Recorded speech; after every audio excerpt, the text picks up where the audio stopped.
ഒന്നാമത്തെ പാഠത്തിൻ്റെ പേരാണ് Indian economy on the eve of എന്തുവാണ് ഇൻഡിപെൻഡൻസ്.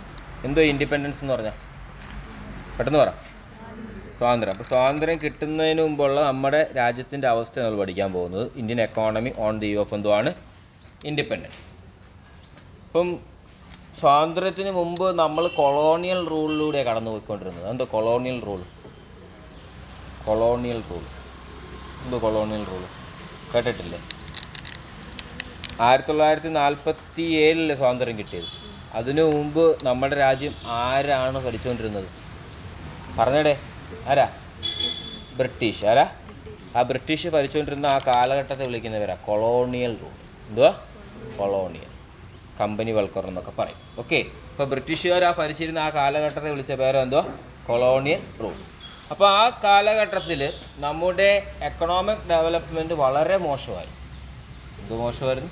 എക്കണോമിക് ഡെവലപ്മെൻറ്റ് എന്തുവാ? രാജ്യത്തിൻ്റെ പുരോഗതി. രാജ്യത്തിൻ്റെ എന്തുവാ? വളരെ മോശമായിരുന്നു. ഏത് കാലഘട്ടത്തിലായിരുന്നു? ബ്രിട്ടീഷുകാർ നമ്മുടെ രാജ്യം ഭരിച്ചുകൊണ്ടിരുന്ന കാലഘട്ടം. അപ്പോൾ അതിനെക്കുറിച്ചൊരു ഇൻട്രഡക്ഷനാണ് കൊടുത്തിരിക്കുന്നത് നിങ്ങളുടെ ബുക്കിൽ. നോക്കി, low level of economic development. Low level of എന്തുവാ? എക്കണോമിക് ഡെവലപ്മെൻറ്റ് ഏത് കാലഘട്ടത്തിൽ? Under the colonial rule. അപ്പോൾ കൊളോണിയൽ റൂളിൻ്റെ കാലഘട്ടത്തിൽ, ബ്രിട്ടീഷുകാർ ഭരിച്ചിരുന്ന കാലഘട്ടത്തിൽ നമ്മുടെ എക്കണോമിക് ഡെവലപ്മെൻറ്റ് എങ്ങനെയായിരുന്നു? ലോ ആയിരുന്നു, വളരെ കുറവായിരുന്നു. നമുക്ക് എക്കണോമിക് ഡെവലപ്മെൻറ്റ് പറയാൻ പോലും സാധിക്കാത്തൊരവസ്ഥയായിരുന്നു. അപ്പോൾ അതിലേക്ക് നമ്മൾ വരികയാണ്. ആദ്യം നമ്മൾ പറയുകയാണ്, ബ്രിട്ടീഷ് വരുന്നതിന് മുമ്പ്, ബ്രിട്ടീഷുകാർ നമ്മുടെ രാജ്യം കീഴടക്കുന്നതിന് മുമ്പ് നമ്മുടെ രാജ്യത്ത് നല്ല ഡെവലപ്മെൻറ്റ് ഉണ്ടായിരുന്നു. നമ്മുടെ രാജ്യത്ത് ഉണ്ടായിരുന്നു സാമാന്യ പുരോഗതി ഉണ്ടായിരുന്നു. നമ്മൾ സെൽഫ് സഫിഷ്യൻ്റായി. എന്തുവാണ് സെൽഫ് സഫിഷ്യൻ്റ് എന്ന് പറയുന്നത്? നമുക്ക് നമ്മുടെ രാജ്യത്തെ ജനങ്ങൾക്ക് വേണ്ട സാധനങ്ങൾ നമ്മുടെ രാജ്യത്ത് തന്നെ ഉണ്ടാക്കുമായിരുന്നു. മറ്റു രാജ്യത്ത് പോയി കൈനീട്ടേണ്ട ആവശ്യകത നമുക്കില്ലായിരുന്നു. എന്തിനു മുമ്പാണ്? ബ്രിട്ടീഷുകാർ വരുന്നതിന് മുമ്പ്. ഇപ്പോൾ ബ്രിട്ടീഷുകാർ വരുന്നതിന് മുമ്പ് നമുക്ക് എന്തുണ്ടായിരുന്നു? സാമാന്യം ഡെവലപ്മെൻറ്റും ഉണ്ടായിരുന്നു. നമ്മൾ സെൽഫ് സഫിഷ്യൻ്റ് ആയിരുന്നു. സെൽഫ് സഫിഷ്യൻ്റ് എന്ന് പറഞ്ഞാൽ എന്തുവാ? നമ്മൾ മറ്റു രാജ്യത്തോട്ട് നിന്ന് എന്ത് ചെയ്യേണ്ട, കടം മേടിക്കേണ്ട ആവശ്യകതയോ മറ്റു രാജ്യത്തിന് സാധനം ഇറക്കുമതി ചെയ്യേണ്ട ആവശ്യകതയോ ഒന്നും ഇല്ലായിരുന്നു. നമ്മുടെ രാജ്യത്തെ ജനങ്ങൾക്ക് വേണ്ട സാധനം നമ്മൾ തന്നെ പ്രൊഡ്യൂസ് ചെയ്യുന്നുണ്ടായിരുന്നു. അവർക്കെല്ലാം വിതരണവും ചെയ്യുന്നുണ്ടായിരുന്നു. പിന്നെ നമ്മുടെ ആ കാലഘട്ടത്തിൽ ബ്രിട്ടീഷുകാർ വരുന്നതിന് മുമ്പ് നമ്മുടെ രാജ്യത്തിൻ്റെ മെയിൻ വരുമാനം എന്ന് പറഞ്ഞാൽ കൃഷിയിലൂടെയായിരുന്നു. ഇതിലൂടെ കൃഷി, അഗ്രികൾച്ചറിലൂടെയായിരുന്നു. ഇതിലൂടെയായിരുന്നു കൃഷിയിലൂടെ, അഗ്രികൾച്ചറിലൂടെയായിരുന്നു. അപ്പോൾ 2 പോയിന്റ് ഞാൻ പറഞ്ഞു. ബ്രിട്ടീഷുകാർ വരുന്നതിന് മുമ്പ് നമ്മുടെ എക്കോണമി എങ്ങനെയായിരുന്നു? ഡെവലപ്ഡ് ആയിരുന്നു. പിന്നെന്തുവാണ്? സെൽഫ് സഫിഷ്യൻ്റ് ആയിരുന്നു. ഡെവലപ്ഡ് ആയിരുന്നു, പിന്നെന്തുവാ? സെൽഫ് സഫിഷ്യൻ്റ് ആയിരുന്നു. ആ കാലഘട്ടത്തിൽ നമ്മുടെ മെയിൻ എക്കണോമിക് ആക്ടിവിറ്റി എന്ന് പറഞ്ഞാൽ നമ്മൾ പൈസ ഉണ്ടാക്കുന്ന എന്തിൽ നിന്നുമായിരുന്നു? അഗ്രികൾച്ചറിൽ നിന്നുമായിരുന്നു. പിന്നെന്ന് പറയുമ്പോൾ ലോകമെമ്പാടും നമ്മുടെ രാജ്യത്തിൻ്റെ ഹാൻഡിക്രാഫ്റ്റിന് ഭയങ്കര പ്രസിദ്ധമായിരുന്നു. എന്തുവാ? ഹാൻഡിക്രാഫ്റ്റ്. എന്തുവാ ഹാൻഡിക്രാഫ്റ്റ്? അതിൻ്റെ ഒരു മലയാളം പറഞ്ഞു. കരകൗശലം എന്ന് പറയും. അറിയത്തില്ലേ? കൈ കൊണ്ടൊക്കെ ഉണ്ടാക്കുന്നതൊക്കെ കണ്ടിട്ടില്ല? ഹാൻഡിക്രാഫ്റ്റ് പ്രോഡക്ട്സുകളൊന്നും കണ്ടിട്ടില്ല? ഏതെങ്കിലും നിങ്ങൾ എവിടെയെങ്കിലും ടൂറിനൊക്കെ പോകുമ്പോൾ അവിടെ കാണും കേട്ടോ. ഇപ്പം ഊട്ടിയിലോ കൊടൈക്കനാലോ ഈവൻ ഇടുക്കിയിലോ വയനാട്ടിലോ ടൂറിന് പോകുമ്പോൾ അവിടെ കുറേ ഹാൻഡിക്രാഫ്റ്റ് പ്രോഡക്ട്സുകളൊക്കെ കാണും. ഓക്കെ, ഇപ്പോൾ ഹാൻഡിക്രാഫ്റ്റിൽ കോട്ടണിലും സിൽക്കിലും മെറ്റലിലുള്ള ഹാൻഡിക്രാഫ്റ്റ്, ഇന്ത്യയുടെ ഹാൻഡിക്രാഫ്റ്റ് ലോകമെമ്പാടും പ്രസിദ്ധമായി.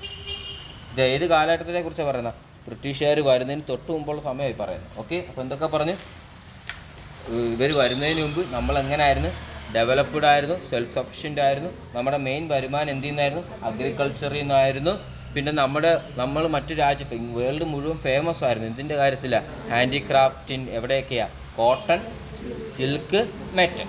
ഓക്കെ, ഇനി ഇതിൻ്റെ സായിപ്പിൻ്റെ ഭാഷയിലേക്ക് പോവുകയാണ്. നോക്കി, before British rule India economy was, എങ്ങനെയാണെന്ന് വായിച്ചേ? ബിഫോർ ബ്രിട്ടീഷ് റൂൾ വരുന്നതിനും ഇന്ത്യൻ എക്കോണമി എങ്ങനെയായിരുന്നു? വായിക്കടേ. ഡെവലപ്ഡ് ആൻഡ് എന്തുവാ? സെൽഫ് സഫിഷ്യൻ്റ് ആയിരുന്നു. അടുത്തെന്തോ പറഞ്ഞിരിക്കുന്നത്? അഗ്രികൾച്ചർ മെയിൻ എക്കണോമിക് ആക്ടിവിറ്റിയാണ്. പിന്നെന്തോ പറഞ്ഞ്? ഇന്ത്യ വാസ് വേൾഡ് ഫേമസ് ആണ്. എന്തിൽ? ഹാൻഡിക്രാഫ്റ്റിലും. എവിടെ ഹാൻഡിക്രാഫ്റ്റ്? എവിടെയാ? കോട്ടണിലാണേലും സിൽക്കിലാണേലും മെറ്റലിലാണേലും. ഡൗട്ടുണ്ടോ? ഇത്രയൊന്ന് വായിച്ചു നോക്കി. ഈ സമയത്താണ് ബ്രിട്ടീഷുകാർ നമ്മുടെ രാജ്യത്തേക്ക് വരുന്നത്. നമ്മുടെ രാജ്യം അവർ കീഴ്പ്പെടുത്തിയത്. ഇങ്ങനെ നമ്മൾ ഒരുവിധമൊക്കെ പച്ച പിടിച്ചിരുന്ന സമയത്ത് ആര് വന്നു? ബ്രിട്ടീഷുകാർ വന്ന് നമ്മുടെ രാജ്യത്തെ എന്ത് ചെയ്തു? കീഴ്പ്പെടുത്തി. അവന്മാർ അണ്ടറിലാക്കി. എന്നിട്ട് അവന്മാർ എക്കണോമിക് പോളിസി കൊണ്ടുവന്നു. എന്തുകൊണ്ടൊന്ന് നമ്മുടെ സമ്പദ് വ്യവസ്ഥ എങ്ങനെ കൊണ്ടുപോകണമെന്നുള്ള രീതിയിൽ അവന്മാർ പോളിസി കൊണ്ടുപോകും. അവന്മാരെന്തുകൊണ്ടൊന്ന് എക്കണോമിക് പോളിസി ഉണ്ട്. എക്കണോമിക് പോളിസി എന്ന് പറഞ്ഞാൽ നമ്മുടെ സമ്പദ് വ്യവസ്ഥയെ പിടിച്ചു നിർത്തുന്ന പോളിസിയാണ്. അവന്മാരുടെ പോളിസി കൊണ്ടുപോകും. ആരുടെ പോളിസിയാണ്? ബ്രിട്ടീഷുകാരുടെ പോളിസി. ഈ പോളിസിക്ക് 2 ലക്ഷ്യങ്ങളായിരുന്നു. ഈ പോളിസിക്ക് എത്ര ലക്ഷ്യങ്ങളാണ്? 2 ലക്ഷ്യങ്ങൾ നേടിയെടുക്കാൻ വേണ്ടി അവന്മാർ നമ്മുടെ രാജ്യത്ത് എക്കണോമിക് പോളിസി കൊണ്ടുവന്നു. എന്തൊക്കെയാണെന്ന് വെച്ചാൽ, ബ്രിട്ടീഷുകാരുടെ വലിയ വലിയ സ്ഥാപനങ്ങളുണ്ട്, ഇൻഡസ്ട്രീസ് ഉണ്ട്. ബ്രിട്ടീഷുകാരുടെ കുറേയധികം ഇൻഡസ്ട്രീസ് ഉണ്ട്, വലിയ സ്ഥാപനങ്ങൾ, വലിയ വലിയ കമ്പനികൾ ബ്രിട്ടീഷുകാരുടെ, ഇംഗ്ലണ്ടിൽ, ബ്രിട്ടനിൽ. അപ്പോൾ ആ സ്ഥാപനത്തിലേക്കുള്ള റോ മെറ്റീരിയൽസ് നമ്മുടെ രാജ്യത്ത് നിന്ന് എടുക്കാൻ തുടങ്ങി. ആ സ്ഥാപനത്തിലേക്കുള്ള റോ മെറ്റീരിയൽസ് എവിടെ നിന്ന് എടുക്കാൻ തുടങ്ങി? നമ്മുടെ രാജ്യത്ത് നിന്ന് എടുക്കാൻ തുടങ്ങി. അത് അവന്മാർ ഒന്നാമത്തെ എക്കണോമിക് പോളിസിയുടെ ഒന്നാമത്തെ ലക്ഷ്യം. എന്ത് ഈ റോ മെറ്റീരിയൽസ് എന്ന് പറഞ്ഞാൽ, മുളക് പൊടി ഉണ്ടാക്കാൻ എന്ത് ചെയ്യുന്നതാണ് ഉണ്ടാക്കുന്നത്? മുളക്, അതാ റോ മെറ്റീരിയൽ. ഗോതമ്പ് പൊടി ഉണ്ടാക്കുന്നത് എന്ത് ചെയ്യുന്ന? ഗോതമ്പിന് എന്തെന്ന് പറയാം? Raw material. മനസ്സിലായോ? അപ്പോൾ ഇതേപോലെ അവന്മാരുടെ വലിയ വലിയ ഇൻഡസ്ട്രി ഉണ്ട് ബ്രിട്ടനിൽ. ആ ബ്രിട്ടനിലെ ഇൻഡസ്ട്രിയിലേക്ക് റോ മെറ്റീരിയൽസ് എവിടെ നിന്ന് എടുക്കാൻ തുടങ്ങി? നമ്മുടെ രാജ്യത്ത് നിന്ന് എടുക്കാൻ തുടങ്ങി. അതാ ഒന്നാമത്തെ അവന്മാരുടെ ലക്ഷ്യം. അപ്പോൾ ഒന്നാമത്തെ ലക്ഷ്യം എന്തുവാ? നമ്മുടെ രാജ്യത്തു നിന്നുള്ള സാധനങ്ങൾ, റോ മെറ്റീരിയൽസ് എവിടെ കൊണ്ടുപോകാൻ തുടങ്ങി? ബ്രിട്ടനിലെ അവന്മാരുടെ വലിയ വലിയ കമ്പനികളിലേക്ക് കൊണ്ടുവരാൻ തുടങ്ങി. അങ്ങനെ അവന്മാർ ലാഭം ഉണ്ടാക്കാൻ തുടങ്ങി. ഒന്നാമത്തെ ലക്ഷ്യം അതാ. ഡൗട്ടുണ്ടോ? രണ്ടാമത്തെ ലക്ഷ്യം എന്ന് പറയുമ്പോൾ, ഇതുകൊണ്ട് അവിടെ പോയി നമ്മുടെ നാട്ടിൽ നിന്നുള്ള മുളകും മല്ലിയും എല്ലാ സാധനങ്ങളെല്ലാം ബ്രിട്ടനിൽ കൊണ്ട് അവിടുത്തെ കമ്പനിയിൽ അത് പ്രൊഡ്യൂസ് ചെയ്തു. പ്രൊഡ്യൂസ് ചെയ്തിട്ട് ആ സാധനം നേരെ വിൽക്കാൻ വേണ്ടി എങ്ങോട്ട് കൊണ്ടുവന്നു? എവിടെ കൊണ്ടുവന്നു? ഇന്ത്യക്ക്. ഇത് അവന്മാരുടെ രണ്ടാമത്തെ ലക്ഷ്യം. അവന്മാരുണ്ടാക്കുന്ന സാധനം വിറ്റഴിക്കാൻ എവിടെ ഉപയോഗിച്ചു? നമ്മുടെ രാജ്യത്ത് ഉപയോഗിച്ചു. അപ്പോൾ അവന്മാർ 2 കാര്യങ്ങളായിരുന്നു. എന്തൊക്കെയാണ്? ഒന്ന്, നമ്മുടെ രാജ്യത്തെ റോ മെറ്റീരിയൽസ് എല്ലാം കൂടെ അങ്ങോട്ട് കൊണ്ടുപോയി ബ്രിട്ടനിൽ കൊണ്ടുപോയി. എന്നിട്ട് അവിടെ കൊണ്ടുപോയി എന്തുണ്ടാക്കി? സാധനം ഉണ്ടാക്കി. എന്നിട്ട് ആ സാധനം വിൽക്കാൻ അവിടെ കൊണ്ടുവന്നു നമ്മുടെ രാജ്യത്ത്. ഇതായിരുന്നു അവന്മാരുടെ എക്കണോമിക് പോളിസി. ആരുടെ എക്കണോമിക് പോളിസി? ബ്രിട്ടീഷുകാർ വന്നപ്പോൾ അവന്മാർ നമ്മുടെ രാജ്യം ഭരിക്കാൻ തുടങ്ങിയപ്പോൾ അവന്മാരുടെ എക്കണോമിക് പോളിസി ഇതായി. ഇനി ഒന്ന് വായിച്ചു നോക്കിയേ. ബ്രിട്ടീഷ് എക്കണോമിക് പോളിസി ഹാസ് എത്ര ലക്ഷ്യങ്ങളായിരുന്ന? 2 ഒബ്ജക്റ്റീവ്സ്. എന്തൊക്കെയാണ്? ഒന്നാമത്തെ എന്തുവാണ്? Choose India as a source of raw material. India എന്തിൻ്റെ ഉറവിടമാക്കി മാറ്റി? അവന്മാരുടെ എന്തിൻ്റെ ഉറവിടമാക്കി? അവന്മാർക്ക് വേണ്ട റോ മെറ്റീരിയൽസിൻ്റെ ഉറവിടമാക്കി ആരെ മാറ്റി? നമ്മുടെ രാജ്യത്തെ മാറ്റി. To use India as a source of raw material for ആർക്ക് വേണ്ടി? ബ്രിട്ടീഷുകാരുടെ സ്ഥാപനങ്ങൾക്ക് വേണ്ടി, ഫോർ ബ്രിട്ടീഷ് ഇൻഡസ്ട്രീസ്. ഓക്കെ. അപ്പോൾ ഒന്നാമത്തെ ഒബ്ജക്റ്റീവ് എക്കണോമിക് പോളിസിയുടെ ഒന്നാമത്തെ ഒബ്ജക്റ്റീവ് എന്തുവാ? യൂസ് ചെയ്യുക ഇന്ത്യയെ എന്തായിട്ടാണ്? ഒരു source of raw material. Source of raw material for എന്തിനു വേണ്ടി? ബ്രിട്ടീഷിൻ്റെ ഇൻഡസ്ട്രീസിന് വേണ്ടി. ബ്രിട്ടീഷുകാരുടെ എന്തിനു വേണ്ടിയാ? ഇൻഡസ്ട്രീസിന് വേണ്ടി. അടുത്തെന്ന് പറയുമ്പോൾ, ഇന്ത്യയെ ഒരു മാർക്കറ്റാക്കി മാറ്റുക. ആരുടെ മാർക്കറ്റാണ്? ബ്രിട്ടീഷുകാരുടെ മാർക്കറ്റ്. അവന്മാരുടെ പ്രോഡക്റ്റ് വിറ്റഴിക്കാൻ വേണ്ടിയിട്ടുള്ളൊരു മാർക്കറ്റാക്കി ഇന്ത്യയെ മാറ്റുക. To convert India into A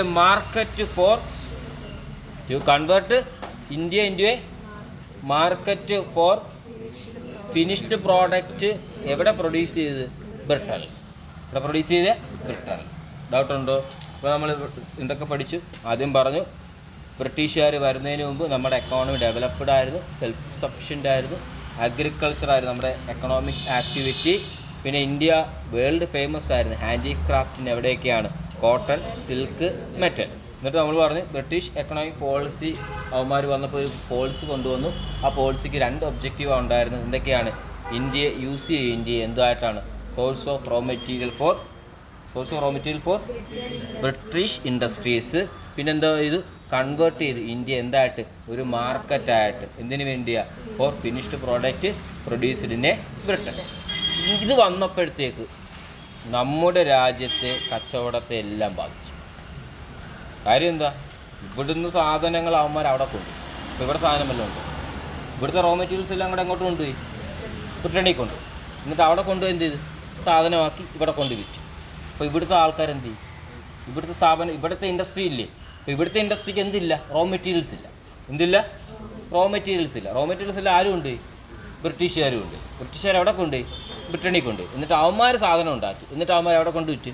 നമ്മുടെ നാട്ടിൽ കൊണ്ടുപോയി. അപ്പോൾ ഇവിടുത്തെ ലോക്കൽസ് നമ്മുടെ രാജ്യത്തിലെ ജനങ്ങൾക്ക് എന്ത് കിട്ടാതായി? ഇൻഡസ്ട്രിക്ക് എന്ത് കിട്ടാതെ? റോ മെറ്റീരിയൽസ് കിട്ടാതെ. റോ മെറ്റീരിയൽസ് ഉണ്ടെങ്കിലല്ലേ സാധനം ഉണ്ടാക്കാൻ പറ്റും. കാര്യം ഇതെല്ലാം ആരങ്ങ് കൊണ്ടുപോയി?